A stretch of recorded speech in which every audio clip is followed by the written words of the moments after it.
बहुत समय पहले की बात है। एक छोटे से गांव में एक बड़े ही सुंदर और भव्य महल में एक बहुत ही समझदार और ईमानदार महाराज रहते थे। महाराज अपने प्रजा की सेवा बहुत प्यार और दिल से करते थे। एक दिन महाराज अपने महल के पुस्तकालय में गए। उन्होंने वहां एक बहुत पुरानी और अजीब पुस्तक देखी। उन्होंने अपने मंत्री को बुलाया और उससे पूछा, ये इतनी पुरानी पुस्तक यहाँ कैसे आई और ये किसकी है? मंत्री ने उत्तर दिया, महाराज ये तो बहुत ही पुरानी पुस्तक दिखाई देती है, लगता है ये बहुत खास पुस्तक है। महाराज ने तुरंत उसे खोलकर पढ़ने का निर्णय किया। जैसे ही उन्होंने यह पुस्तक खोली, उन्हें बहुत आश्चर्य हुआ क्योंकि उस पर लिखा था जादुई पुस्तक। वह एक ऐसी पुस्तक थी जिसमें कुछ भी लिखा जाता वह पूरा हो जाता था। महाराज ने इस अद्भुत शक्ति को देखकर इसे अपने राज्य की सेवा में लगाने का फैसला किया। उन्होंने इस पुस्तक को अपने सबसे विशेष कार्यों को करने में शामिल किया और प्रजा की भलाई के लिए इसका इस्तेमाल करने का आदेश दिया। जल्द ही यह अद्भुत पुस्तक लोगों का ध्यान और आकर्षण का केंद्र बन गई।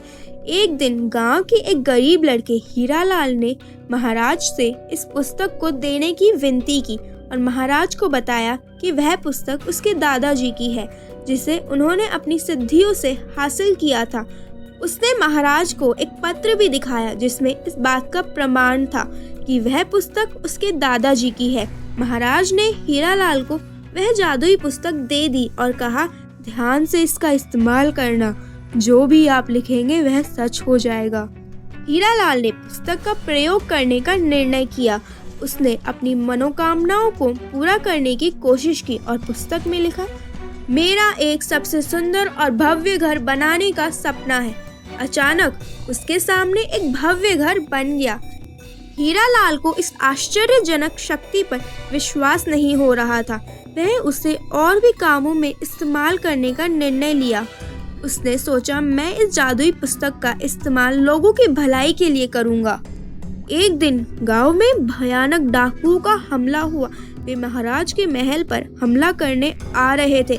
महाराज के अलावा हीरालाल भी महल में था और भी बहुत से सेवक, बच्चे और बूढ़े थे।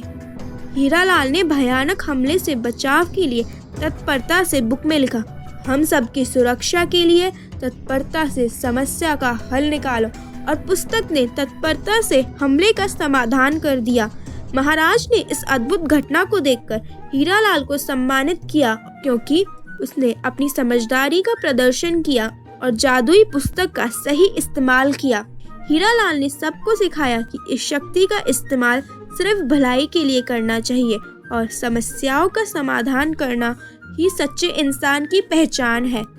इस तरह हीरालाल ने जादुई पुस्तक की मदद से लोगों के जीवन में सकारात्मक परिवर्तन लाया और खुद भी महानायक बन गया। सहायता और साझेदारी का महत्व।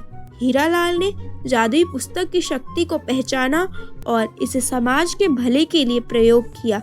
हमें इससे यह सीख मिलती है कि हमें दूसरों की मदद करनी चाहिए और साथ मिलकर समस्याओं का समाधान करना चाहिए।